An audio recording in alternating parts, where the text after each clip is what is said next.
గురువు ఏం చేస్తారు, నీకు తెలిసింది ఇంతే, ఇంకా తెలవాల్సింది చాలా ఉంది, దాన్ని చెప్పడానికి కఠినంగా వ్యవహరిస్తారు. సహజంగా తనకి ముందు ఏ రకంగా ఇష్టమో ఆ రకంగా తను ప్రవర్తించి తర్వాత ఏదైతే నిజమైనదో దాన్ని కలుగజేస్తాడు. ముందు తనకి ఇష్టమైనది చెప్తే వినడుగా, ఫస్ట్ నాకు తెలిసిందే గొప్ప, నాకే తెలిసింది అనుకుంటాను, నాకు ఇది ఇది నేను ఈ పద్ధతిలో వెళ్తున్నాను, ఈ పద్ధతే ఖచ్చితంగా అనుకుంటాడు. కానీ ఆ పద్ధతి ఖచ్చితంగా ముందు ఒప్పుకుంటాడు గురువు, నువ్వు చేస్తుంది కరెక్టేనా, కానీ కాదు, తనకి ఇష్టమైనట్టుగా ఉండి తర్వాత అసలు నిజమేంటో చెప్తాడు. ఏ గురువు అయినా అట్లా చేస్తాడు. అసలు నిజమేంటి, అసలు సత్యమేంటి. అందరం మనం అనుకుంటాం కదా దేవుడు అక్కడ ఉన్నాడు ఇక్కడ ఉన్నాడని, కానీ అసలు ఎక్కడ ఉంటాడు దేవుడు? గురువులో ఉంటాడు. అందరికీ విషయం తెలిసి నాగరేనా కదా.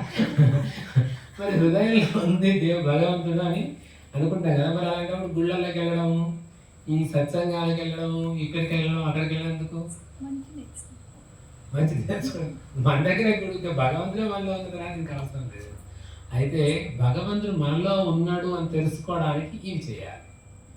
గుడికి వెళ్ళాలనుకోండి, గుడికి ఎందుకు వెళ్ళాలి, అక్కడ వెళ్తే నష్టం ఏంటి, ప్రయోజనం అంటే భగవంతుడు సర్వాంతర్యామి, అంతటా ఉంటాడు, మనలో కూడా ఉంటాడు.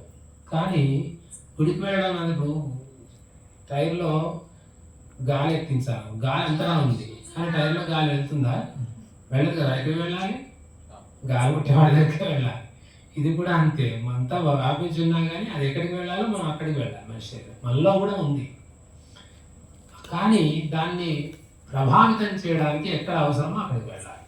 అర్థమైంది టైర్ది దాన్ని చెప్పినట్టుగా. అట్లా ఒక అతను ఒక రాజు దగ్గర ఏం చేశాడంటే, తను భగవద్గీత ఊరికే బాగా పారాయణం చేశాడట.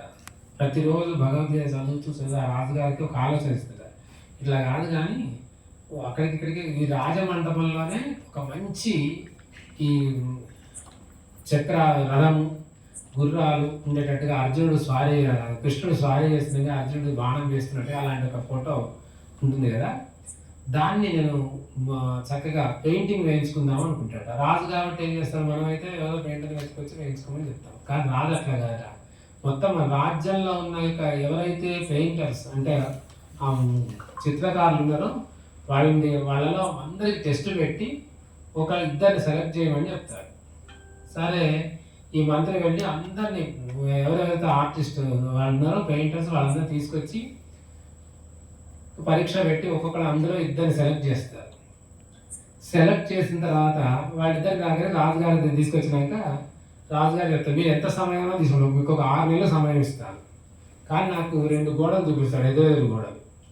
ఈ గోడ మీద నువ్వు, ఈ గోడ మీద నువ్వు, ఎట్లా వేయాలంటే అది చూడగానే నిజమా అన్నట్టుగా ఉండాలి, అంత బాగా వేసిన వాళ్ళకి నేను మొదటి ప్రైజ్ ఇస్తాను అని చెప్తాడు. సరే, ఈ రాజుగారి దగ్గర తీసుకుంటారు, రంగులు మీకు ఏవి కావాలో, ఏ రంగులు కావాలో, ఎంత ఖర్చు అవుతుందో మొత్తం కూడా తీసుకోండి అని చెప్తారు.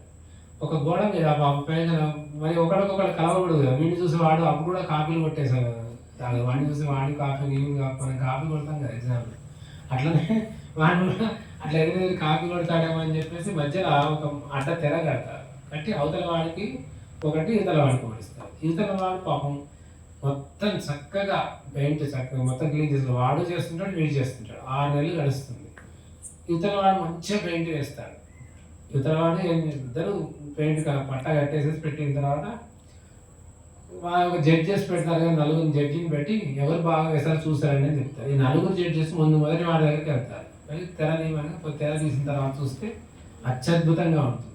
అది నిజంగా అక్కడ కృష్ణార్జునులు అక్కడ ఉన్నారా, ఈ గుర్రాలు ఇలానే ఉన్నాయా, రథం ఇంతే ఉందా అన్నట్టుగా ఉంటుంది. అంత బాగా ఉంది. ఇంత బాగా ఉంది, చాలా బాగా వేసాడు, నీకు మించిన వాడు నాకు తెలిసైతే ఇంతవరకు ఉన్నాడు, మరి అవతలి వాడు ఎంత వేసాడో తెలియదు కదా, మీరు ఇద్దరు సమానమే కదా అని చెప్పేసి అవతలి వాడి దగ్గరికి వెళ్తాడు. వెళ్ళి చూసేటప్పటికి వాడిని తెర తీయమని తీస్తారు. తీసిన తర్వాత ఏముండదు. అదే ఏం లేదంటే నీకు ఇంత 6 నెలలు సమయం ఇచ్చా, నువ్వేం చేయలేదా అంటే దాన్ని మంచి క్లీన్ చేస్తారు అంతే. అంటే ఒక అద్దం లాగా తయారు చేస్తారు. అద్దం ఎట్లా ఉందో అట్లా తయారు చేస్తారు. ఏమైంది, నువ్వు ఏం వేయలేదు కదా అంటే, అయ్యో భలే ఉన్నారండి, ఈ మధ్యలో ఉన్న తెర తీయండి మీకు దాంట్లో కనబడుతుందంటే, మధ్యలో తెర తీస్తే ఏమవుతుంది, వీడు చేసిన బొమ్మని దాంట్లో అంతే కదా, ఆశ్చర్యపోతారు. అది ఆ బొమ్మ ఎట్లా ఉంటుంది, అద్దంలో ఉన్నది లోపలికి ఉన్నట్టు ఉంటుంది, అంటే ఒక గుహలో ఉన్నట్టుగా రాతి దాంట్లో ఉన్నట్టుగా ఉంటుంది అద్దం వల్ల. ఇంత బాగా లోపలికి ఎట్లా వేసినావు అంటే ఏం లేదంటే దాన్ని క్లీన్ చేశాను అంతే, నేను చేశాను అంటే అప్పుడు ఎవరికి ట్రై చేయాలి? క్లీన్ చేసినందుకే. కానీ భగవంతుడు అట్లా మనం మన హృదయాన్ని శుద్ధి చేసుకోవాలి. బయట ఉన్నటువంటి ప్రతిబింబం దాన్ని అంతా తీసుకోగలగాలంటే నీకు అర్థం చెప్పాలంటే లోపల దాన్ని మనం హృదయంలో పెట్టుకోగలిగి ఉండాలి. దానికి ఉంటుంది, దాన్ని శుద్ధి చేయాలి. అంటే చక్కగా ఏటువంటి కల్మష భావాలు లేకుండా భగవంతుని కనుక దాన్ని వండుకోగలిగితే అంతకన్నా ఏమి మానవుడికి ఇంకేం అవసరం లేదు. మనకి ఏది కావాలంటే అది వస్తుంది, తప్పకుండా వస్తుంది. మనం అనుకుంటాం అని చేస్తే వస్తుందా, చాలా వస్తుంది. మీరు విష్ణు సహస్రనామ పారాయణ రోజు విని చూడండి. ఇంకా మన ఆ రోజు మనస్సు ప్రశాంతంగా ఉంటుంది. ఉదయం పూట కనుక రోజు పెట్టిన రోజు ఒక రకంగా ఉంటుంది, పెట్టని రోజు ఒక రకంగా ఉంటుంది. మనం అది గమనిస్తే మనకే అర్థమవుతుంది. మరి చదివినా కనీసం విన్నా ఆ యొక్క భావన మనకు కలుగుతుంది. ఆ యొక్క ఆధ్యాత్మిక భావన, ఉత్సాహం, అది ఒక రకమైన ఒక శక్తి మనలో వచ్చినట్టుగా అనిపిస్తుంది. అంటే భగవంతుడు గురువు ఏం చేస్తాడంటే బాబావారు అలా చేస్తాడు. తనకేంటి బాబావారు ఒక ముస్లిము, తన కరెక్ట్గా సరైన వాడు కాదు అనేసి నేను అన్ని శాస్త్రాలు చదువుకున్న నేనేంటి అక్కడికి వెళ్ళామేంటి అంటున్నాను. కానీ అతని శక్తి తెలియక, గురువు శక్తి తెలియక అతను అలా అనుకునేసరికి గురువుకు ముందే తెలుస్తుంది కాబట్టి అలా వేషం తీసుకొని అట్లా ఉన్నాడు బాబావారు. రాగానే అతను చూసి ఆశ్చర్యపోయాడు, సేమ్ ఇలాగే ఉన్నాడేంటి అని. నిజంగా బాబాకు దక్షిణ అవసరమా? అలాగే బూటి అనేది అతన్ని అడగాలి. బూటి అంటే కోటీశ్వరుడు. అక్కడ బూటివాడ అని ఉంటుంది, షిరిడి అంతా ఉంటుంది. మొదటి వారం గుడి పక్కనే ఉంటుంది బూటివాడ అని. వాడ అంటే ఇల్లు చాలా పెద్దగా ఉంటుంది. దాంట్లో మనకు ప్రసాదం పెట్టే దాన్ని చూస్తాం కదా, అందరు వచ్చారు కదా వీళ్ళందరూ. ఆ బూటివాడలోనే ప్రసాదం పెడతాము పక్కన. అంటే ఇప్పుడు మారినే లేదు, అప్పటికిప్పుడు తేడా ఉంటుంది కదా. అక్కడ అంత కోటీశ్వరుడు. కానీ అతన్ని అడగకుండా ఇంకొకరిని ఎవరో నమ్మకలేని వాడిని అడగడం ఏంటి? అతను నాకు అసలు అతనితో సంబంధమే లేదు, నమ్మకమే లేదు, అతన్ని నేను అడిగిన నన్ను ఎందుకు అడిగాడు అని చెప్పేసి.